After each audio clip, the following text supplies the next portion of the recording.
Hello, hello. What a day. I, so this third time's the charm because I first tried to go live at 11, not realizing that you had to have a 24-hour advance notice for YouTube.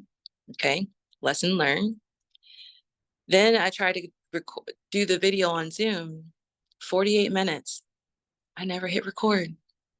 So I'm here with you now, 48, 50 minutes later, to come and talk to you for what I've been trying to talk for the last hour.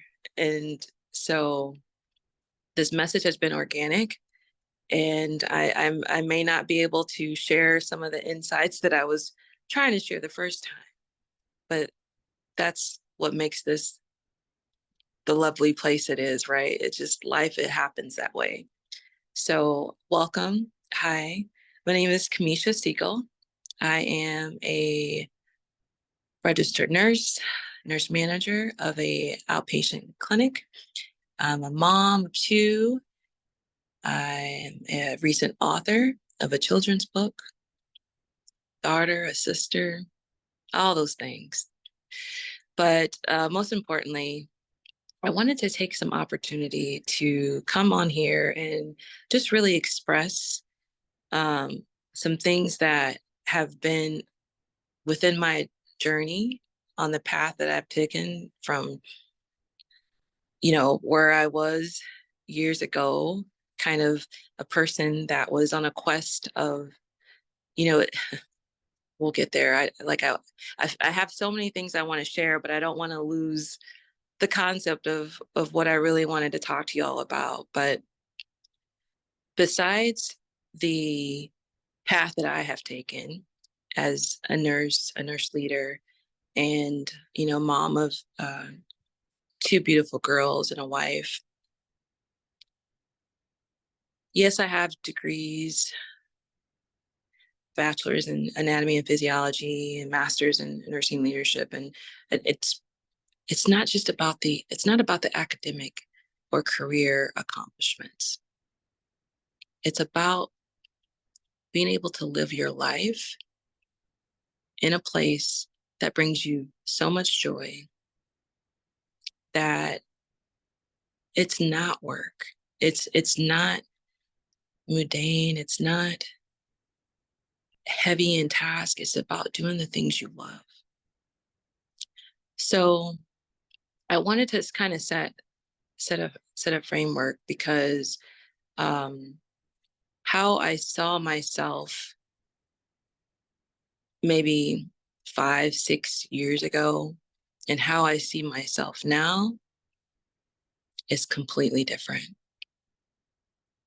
And then you may ask, well, Kamisha, what do you do? Like, for those who may know me, like we have seen a change, or some, you're still the same. And some who have not even never met me to not know the journey. Let me just say the journey has not been easy. Had to make a lot of sacrifices, you know, husband being in 2 deployments and trying to balance full-time work, full-time school. There's all the things, and there's always all the things. But the most important thing that I have learned in all the things that I've accomplished, even writing the book, is that if you pursue what you do with love, no matter what happens, that you keep moving forward in love, the anchoring potential possibilities and the trajectory of that, I can't even find words to explain it. So a lot of questions came to me whenever some knew that I was, writing the children's book. And I even had to help redirect my family because the question of why or how, some didn't question, but more so of how it made me feel knowing that I was wanting to spread a specific message, knowing that from my heart, I was just wanting to do something out of the good of love, because I felt like there's just something about this that I had to do. So what I ask you to do is to do, this could be journaling, this could be just here in thought, whether you're driving, whether you're, you know, whatever you're doing in this moment when you're listening to this or watching this. Think about 3 things that you do every single day, whatever they are. Get up, you have coffee, you get up, you work out, you get up, you do laundry, you get up, you get the kids up, you get up, brush your teeth, whatever it is. Just think of 3 things that you do. All right? List those 3 things, think of those 3 things. Now, I want you to list any people that are with you while you do those things. Like, are they associated? They need to be associated with whatever task you're doing. List those people. Okay. That's the second column. Remember, first column, 3 things. Second column is the people. Now we have the third column. List the emotion that you feel whenever you do the thing. All right. List the emotion you feel when you do that task. Okay. Next column. So this is, you just listed the emotion you get for the task. Now list the emotion you get for the people. Right? And the reason why I ask you to just think of 3 simple tasks, because what I have seen, what I've personally witnessed, and what usually happens is that the emotions that you set for your task, sometimes there's a correlation of that emotion with the people, or just the emotion in general. Not even looking at the task, but the emotion in itself. And we're going to go there later, but I ask you to really look at what you're doing and how does it make you feel. Forget about the columns. If all that's hard, if that was difficult, just forget about that. Just think about 3 things you do in your day and how they make you feel. Okay. And it could be, you can do the people too, but the main thing I would like to really hone on here is the 3 things that you do every day and how they make you feel. And I ask you to do this exercise to take a moment and reflect onto that, because what we do in life has a huge value. We may not see it, we may not feel it, but when you're expediting your energy onto doing things, there's such a good reward in knowing that it has value, right? Okay. Maybe I have some that maybe not follow me, but let me break it down to you this way. So I personally, this is what I would call, and you can do this in different ways.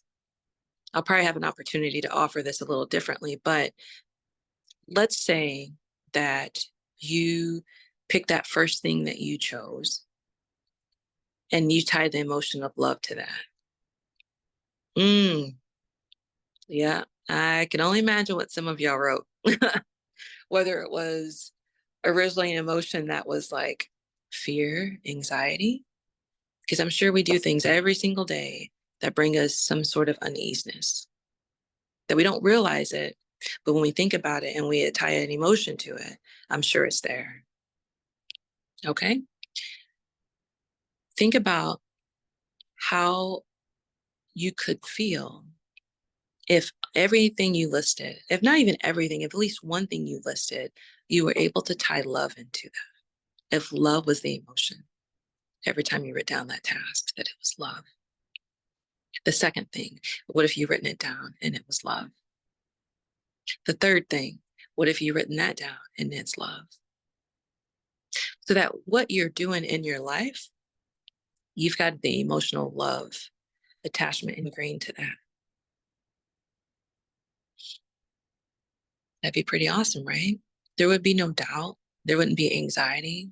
There wouldn't be stress. Love doesn't make you, the love emotion doesn't make you feel stressed. There, when you really look at how love makes you feel, in that moment of love, in that euphoric, high vibrational state of love, there's not stress there. There's not anxiety. There's not negativity. All those, what I call downward spiral emotions, they're not there. Mm-mm. Not when you have love, right? I mean, think about it. Think about the last time that you felt you were in a place that in that moment you could say that was love. Mm. Think about that place, the last moment you've had. Maybe it was today, maybe it was 5 minutes ago, maybe it was last week, maybe it was last month. Whatever it is, think about whatever that was. And in that moment where you're like, that was love. Now imagine having that emotion and that state of being more often, frequently, right? Wouldn't that be awesome? So I did my own personal challenge just so you can see how my mind thinks a little differently. And whatever is discussed here, I'm not asking you to do it because this is the way. I'm asking you to take an opportunity to dip your feet in the water, to explore it, to see how it resonates with you, to see how you can look at things a little differently. So whenever I did this exercise, I don't remember if I even got it from watching someone or if I just thought, you know what, I'm gonna try this. And I did it within the moment. And it was during dishes. Simple task that we may or may not do. But I thought, because in how I sometimes, old mindset, gotta do this, gotta do that. Oh my gosh, gotta do that. The task oriented, the type A personality, gotta have everything planned, just gotta do it. And you just get so caught up in that. And so I had a moment of thinking while doing dishes, this is love. I love doing this. I love this. I am in love right now. And think about when you say words like that and something that you're doing, how it makes you feel. It automatically grounds you.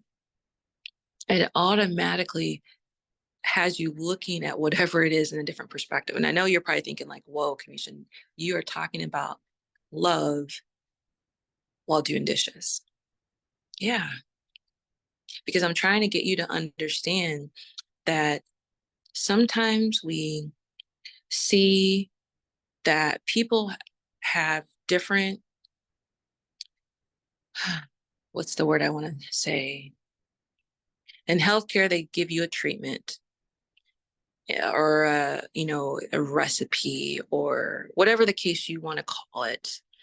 But I want to give you an opportunity to look at something from a different perspective, an opportunity that allows you to be your own MacGyver, your own architect,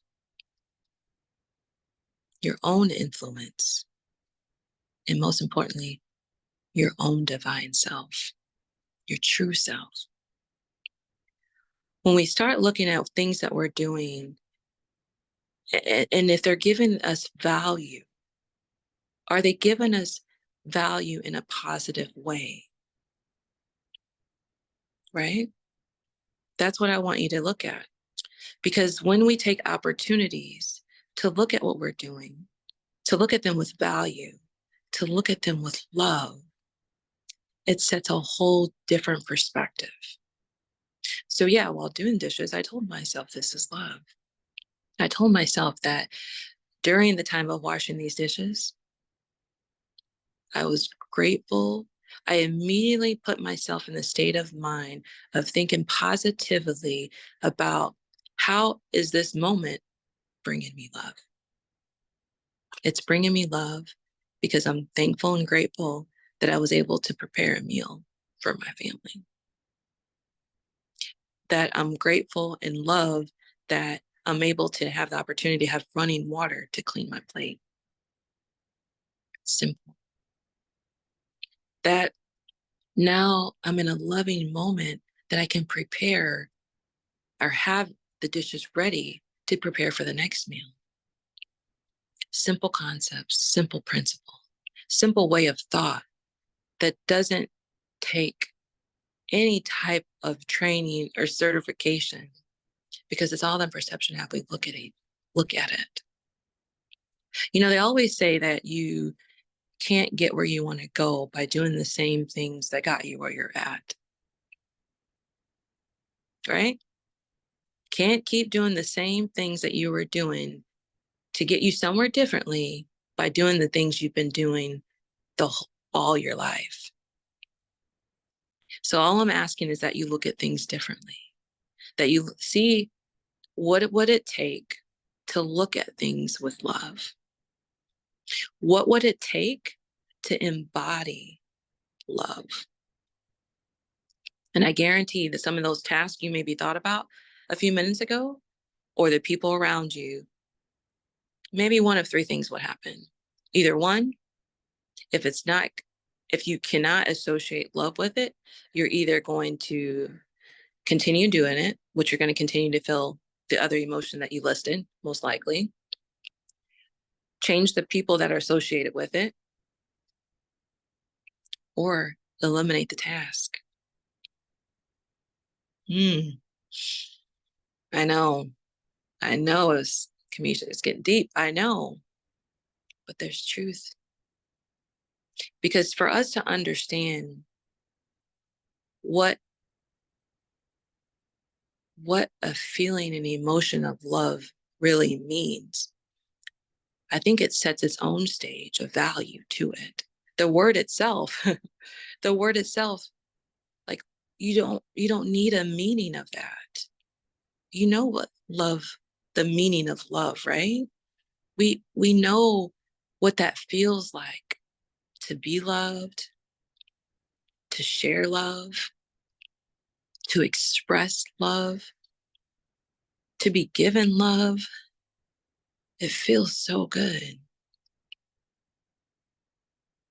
So why not seize opportunities in your daily life? Simple, mundane task of looking at how you can look at them with love.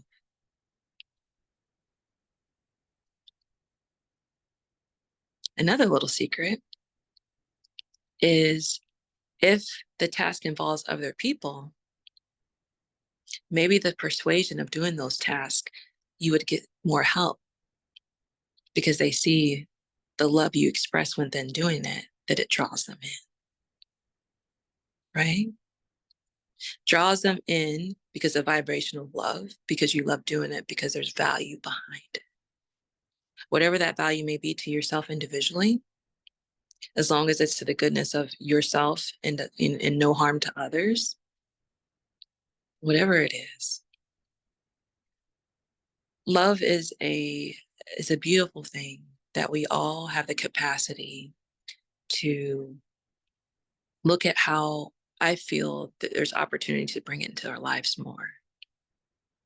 And that's one reason why um, why we did the book, the children's meditation book. Not only did it come to me in a dream of me seeing myself meditating in front of, just hundreds of people, but the feeling I got, You know how sometimes you get a feeling when you have certain dreams, whether it's scary or whether it's kind of like, oh my God, that was awkward, or that was so confusing. That particular dream was, it was really, it was love, but it was like a euphoric, compassionate love.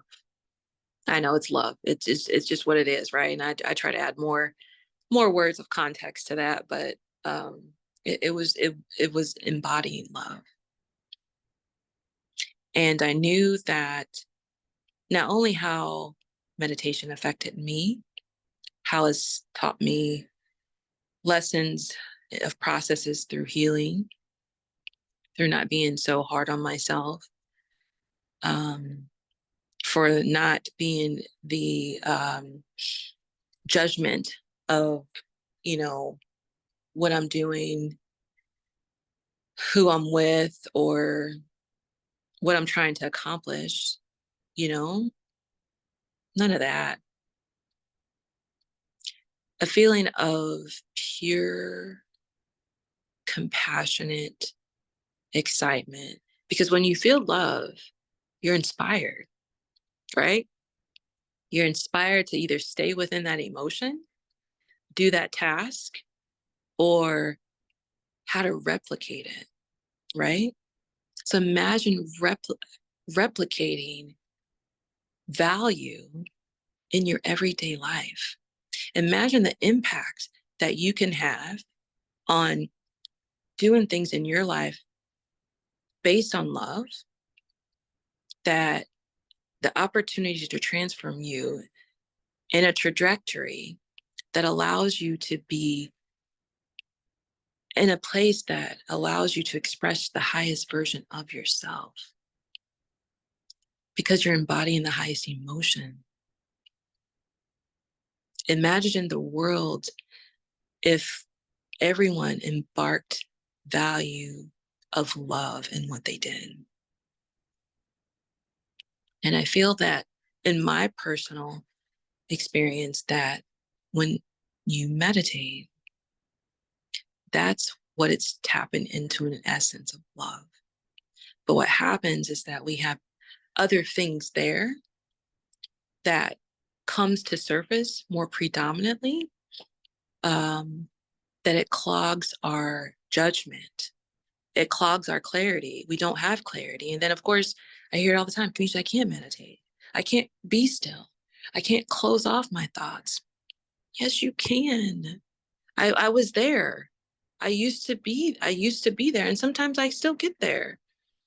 But when you take practice of tapping into a different essence, this different essence is you. You are the love. It's just a matter of incorporating it in your thoughts, the people around you, in your environment, and that you're doing things that embark that kind of value. And then you begin to remember. Then your repetition is the repetition of doing things that bring you value.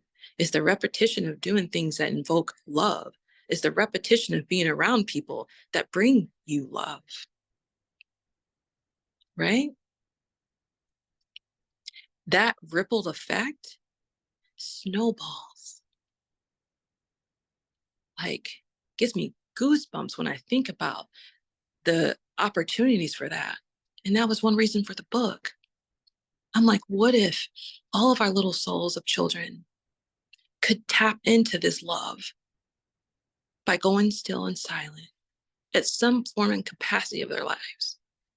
I think if I would have known this when I was little, that I could be meditating at whatever age, you know, to understand, which their minds might not grasp the capacity, but their body will allow them to feel and understand the safeness of that capacity, the loving vibration of that capacity, because it's coming from inside them. You know, so many times we try to teach children, we try to teach adults, you have to do something a specific way to get a specific outcome. You got to take these meds to fix this issue, you got to take option A to get to route B. Ultimatum decisions. We get programmed to do that without like for me personally, I'm gonna take the scenic route today. I'm gonna drive through the lake, the most nature. Maybe takes me 40 minutes. I gotta leave a little earlier, but when I drive that way, it makes me feel this way, or I'm gonna go hang out with Sally or Tim because they've got good vibes. What does that mean when you break that down, when people say those things? Maybe because it helps them feel loved. Or well, I won't go to the food aspect. I don't want to venture off into other things. We'll be here all day. But the majority of what I really wanted to as a message, if whatever you do, see about doing it in a loving way. See about being in a moment of an expression that's love, and see how that makes you feel. And if it feels good to you, see how you can maintain that, sustain that, and think of other things you can do within your life that allow you to feel that way more often, or allow you to be around people that make you feel that way.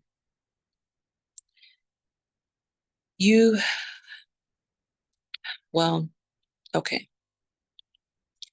Whenever we did our first story time to these little humans I didn't know, right?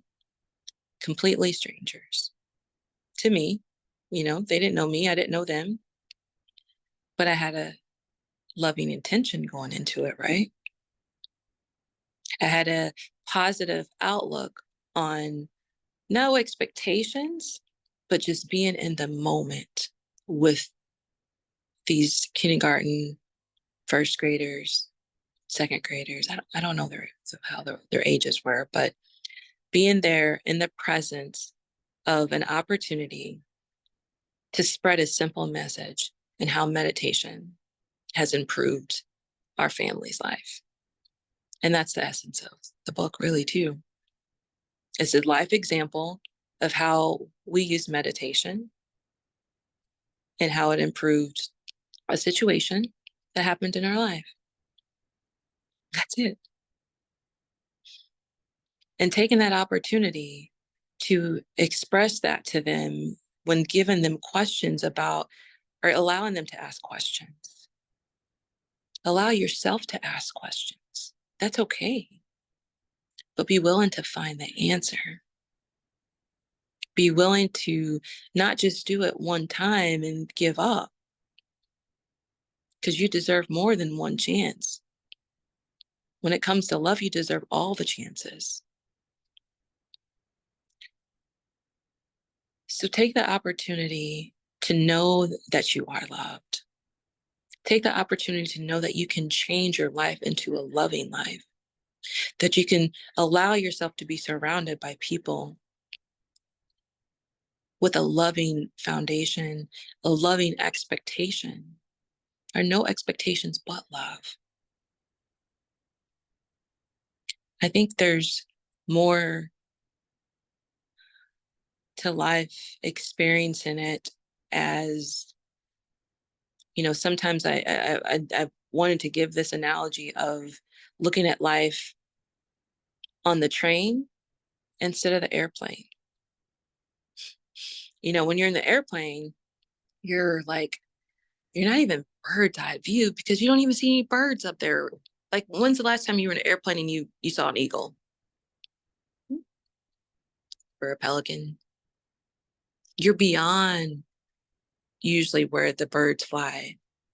Maybe they do get up in the clouds. I'm not saying that, but I'm just trying to paint a simple analogy of when you if you take the opportunity to look at your life, maybe from a train instead of from an airplane, You know, you buckle in an airplane, you usually get in, you reach your destination. A train, you have different stops, stops along your path, stops along your journey. You take an opportunity, you have the opportunity to explore and see what's around you. You still have that opportunity to take and explore, but to take and explore with the vision of love, with the thought of love. To, you know, maybe the person next to you could spark a loving conversation. I don't know. But in real truth, when you start looking at that present moment, what you're doing, how you view it, then when you get to your destination, it's not even about the destination because the journey was so impactful. Because the journey you saw things in a different perspective that you allowed yourself to see, right? It's hard to see things from the airplane. It's cloudy, it's dark, you know, you don't visually, you can't see the detail in it. You can't experience it, right? That's more of a mid lower vibration when you aren't allowing yourself to tap into a higher vibration, right? What would it look like if instead of your life encompassing 50% of love, what would it look like if it was 75% of love? If 75% of the things you did were foundational in love, and that the people that you were around were always loving support for you, loving to tell you the truth, loving to be authentic and support you in whatever you do, you can have that if you want it. If you're willing to work at it, there's really no, I mean, there's work in love because we have to decondition and reprogram ourselves to think it's something differently, right? Like, love shouldn't be hard, right? No, you don't see love and think that, oh my gosh, that's a hard word, right? You see love and you think of peace and ease and compassion and joy and whatever other higher emotion that you can relate love to be. But we have to spend time to understand how it is to feel and express love because we're not usually in that state of mind. I encourage you to explore the state of mind for love, to start looking at what you do and seeing how can you do it in either a loving way, to set a loving intention while you're doing it or prior to doing it, and see what happens. Before you see and meet some of the people that you're around, to set that loving intention or to bring a loving conversation or loving subjects to discuss and see what happens in your life, maybe how people perceive you differently for the benefit of your higher good. It might show ways of like, man, maybe that person that you thought, you know, it's hard, thought this was your girl or your guy, your loved one, and they now that you want to embrace love, they're not there. They think, oh, you're being so weird. They're weird. You are nothing but love because you were created in love.